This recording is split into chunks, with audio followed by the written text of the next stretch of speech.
ഉം. ഈ ഒരു ചെറിയ 80 cc മഷിക്കുപ്പിയും പിന്നെ ഒരു രജിസ്റ്ററും ഉപയോഗിച്ചിട്ട് ഇപ്പൊ നമ്മുടെ ഈ വലിയ തിരഞ്ഞെടുപ്പ് പ്രക്രിയയെ കള്ളവോട്ടുകളിൽ നിന്ന് എങ്ങനെയാ സംരക്ഷിക്കുന്നതെന്ന് നമുക്കൊന്ന് നോക്കാം. അപ്പൊ ഈ വിശദമായ ചർച്ചയിലേക്ക് നിങ്ങൾക്കെല്ലാവർക്കും സ്വാഗതം. അതെ, എല്ലാവർക്കും സ്വാഗതം. ഇത് പ്രധാനമായും നമ്മുടെ സെക്കൻഡ് പോളിംഗ് ഓഫീസർമാർക്കുള്ള ഒരു ഔദ്യോഗിക പരിശീലനമാണ്. കൃത്യമായി പറഞ്ഞാൽ നിങ്ങൾ ഈ കേൾക്കുന്നതിനൊപ്പം തന്നെ ആ മുന്നിൽ കാണുന്ന സ്ലൈഡുകൾ കൂടി ഒന്ന് ശ്രദ്ധിക്കണം കേട്ടോ. കാരണം നമ്മൾ ഔദ്യോഗിക PDF രേഖകളാണ് പരിശോധിക്കുന്നത്. അതെ.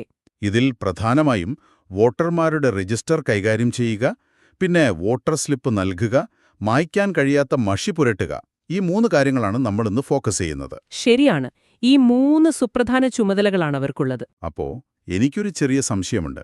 നമ്മൾ വേറെ ഉദാഹരണങ്ങളിലേക്കൊന്നും പോകാതെ നേരിട്ട് തന്നെ ചോദിക്കുകയാണ്, ഈ തെരഞ്ഞെടുപ്പ് പ്രക്രിയയിൽ സെക്കൻഡ് പോളിംഗ് ഓഫീസറുടെ ഭാഗത്തു നിന്ന് മാത്രം ഇത്രയധികം ഒരു കൃത്യത ആവശ്യപ്പെടുന്നത് എന്തുകൊണ്ടാണ്? അത് വളരെ ലളിതമാണ്. അതായത്, ഒരു വ്യക്തി വോട്ട് ചെയ്തു എന്നതിന്റെ ആ ഒരു നിയമപരമായ പൂർണ്ണ ഉറപ്പ് നൽകുന്നത് ഈ ഉദ്യോഗസ്ഥനാണ്. ഇപ്പോ ഇതിൽ സംഭവിക്കുന്ന ചെറിയൊരു പിഴവ് പോലും ചിലപ്പോൾ വലിയ പ്രശ്നമാകും. ശരിയാണ്. പിന്നീട് വലിയ തർക്കങ്ങൾക്ക് കാരണമായേക്കാം, അല്ലേ? തീർച്ചയായും. വോട്ടർ യഥാർത്ഥമാണോ എന്ന് രേഖപ്പെടുത്തുന്നതും അയാൾ വോട്ട് ചെയ്തു എന്നുറപ്പാക്കുന്നതും ഇവരാണ്. അതുകൊണ്ടാണ് ഓരോ ഘട്ടത്തിലും ഈ കൃത്യത നിർബന്ധമാക്കിയിട്ടുള്ളത്. അപ്പോൾ നമുക്ക് ആ രേഖകൾ പൂരിപ്പിക്കുന്നതിൽ നിന്ന് തന്നെ തുടങ്ങാം. വോട്ടർ വോട്ട് ചെയ്തു എന്ന് ഉറപ്പാക്കാൻ ആ വിരലിൽ മഷി പുരട്ടുന്നതിന് മുൻപ് തന്നെ നമ്മൾ ചില കാര്യങ്ങൾ ചെയ്യാനുണ്ടല്ലോ. അതെ. ഏറ്റവും പ്രധാനപ്പെട്ട ഫോം 17A, അതായത് നമ്മുടെ വോട്ടർമാരുടെ രജിസ്റ്റർ. അതിലാണ് നിങ്ങളുടെ ഏറ്റവും വലിയ ശ്രദ്ധ പതിയേണ്ടത്. അതെ, സ്ലൈഡിൽ കാണുന്ന ആ ഫോമല്ലേ? അതെ, ആ ഫോം തന്നെ. ഇതിൽ വോട്ടറുടെ ക്രമനമ്പർ, പിന്നെ അവർ ഹാജരാക്കുന്ന തിരിച്ചറിയൽ രേഖ, ഇപ്പോൾ ഉദാഹരണത്തിന് എപ്പിക് കാർഡോ അല്ലെങ്കിൽ ഡ്രൈവിംഗ് ലൈസൻസോ ഒക്കെയാണെങ്കിൽ അതിന്റെ അവസാന അക്കങ്ങൾ കൃത്യമായി രേഖപ്പെടുത്തണം. ഓക്കെ, അത് കഴിഞ്ഞാൽ പിന്നെ ഒപ്പ് വാങ്ങണമല്ലോ. അതെ, അത് നിർബന്ധമാണ്. വോട്ടറുടെ ഒപ്പോ അല്ലെങ്കിൽ വിരലടയാളമോ ഈ ഫോമിൽ പതിപ്പിച്ചിരിക്കണം. പിന്നെ വേറൊരു പ്രധാന കാര്യം, ഈ ASD, അതായത് ആബ്സെന്റ്, ഷിഫ്റ്റഡ്, ഡെഡ്, ആ പട്ടികയിലുള്ളവരാണെങ്കിൽ അത് ആ റിമാർക്സ് കോളത്തിൽ കൃത്യമായി എഴുതുകയും വേണം. അപ്പോൾ ഇത്രയും കാര്യങ്ങൾ കഴിഞ്ഞിട്ടാണോ സ്ലിപ്പ് കൊടുക്കേണ്ടത്? അതെ, ഇതെല്ലാം കഴിഞ്ഞ ശേഷം ഉദ്യോഗസ്ഥൻ സ്വന്തം ഇനീഷ്യൽ ചെയ്ത വോട്ടർ സ്ലിപ്പ് വേണം വോട്ടർക്ക് നൽകാൻ.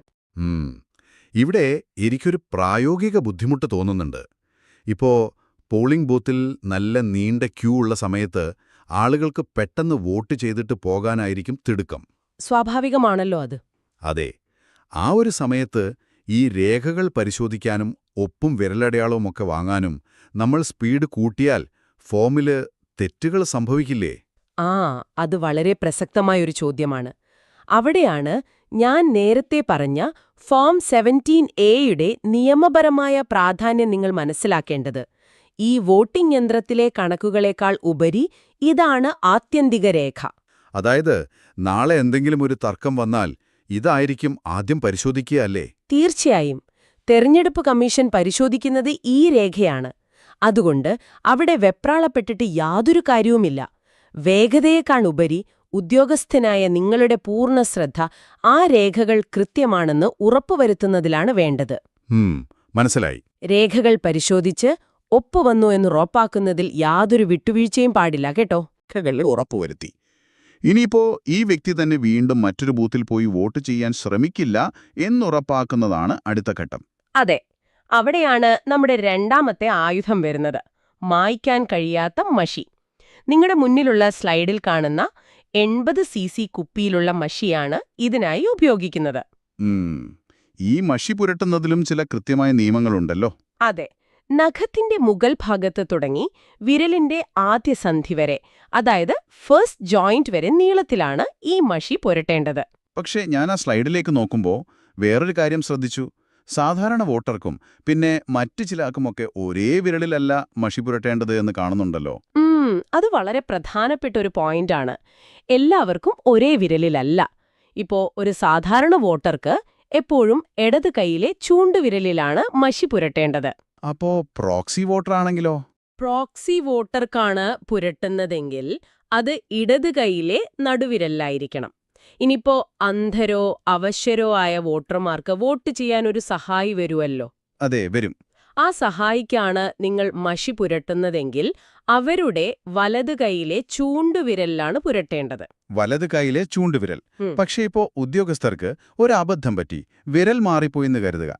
അതായത് സഹായിയുടെ ഇടത് കൈയിലെ ചൂണ്ടുവിരലിൽ തന്നെ അബദ്ധത്തിൽ മഷി പുരട്ടി. അത് വലിയ പ്രശ്നമാകുമോ? അത് വലിയൊരു പ്രശ്നമാവും. കാരണം ഒന്ന് ചിന്തിച്ചു നോക്കൂ, ആ സഹായി അവരുടെ സ്വന്തം വോട്ട് രേഖപ്പെടുത്താൻ പോളിംഗ് ബൂത്തിൽ ക്യൂ നിൽക്കുന്ന ഒരു സാധാരണ വോട്ടർ കൂടി ആയിരിക്കും മിക്കവാറും. ശരിയാണല്ലോ. അപ്പൊ അവര് സ്വന്തം വോട്ട് ചെയ്യാൻ പോകുമ്പോൾ തടയപ്പെടുവല്ലേ? അതെ, നിങ്ങൾ അവരുടെ ഇടത് കൈയിലെ ചൂണ്ടുവിരലിൽ മഷി പുരട്ടിയാൽ പിന്നീട് സ്വന്തം വോട്ട് ചെയ്യാൻ ചെല്ലുമ്പോൾ ഉദ്യോഗസ്ഥർ അവരെ സമ്മതിക്കില്ല. കാരണം ആ വിരലിലെ മഷി അവർ നേരത്തെ വോട്ട് ചെയ്തു കഴിഞ്ഞു എന്നതിന്റെ ലക്ഷണമാണ്. കള്ളവോട്ട് തടയാനും വോട്ടർമാരെ കൃത്യമായി വേർതിരിച്ചറിയാനുമാണ് ഈ കർശന നിയമങ്ങൾ.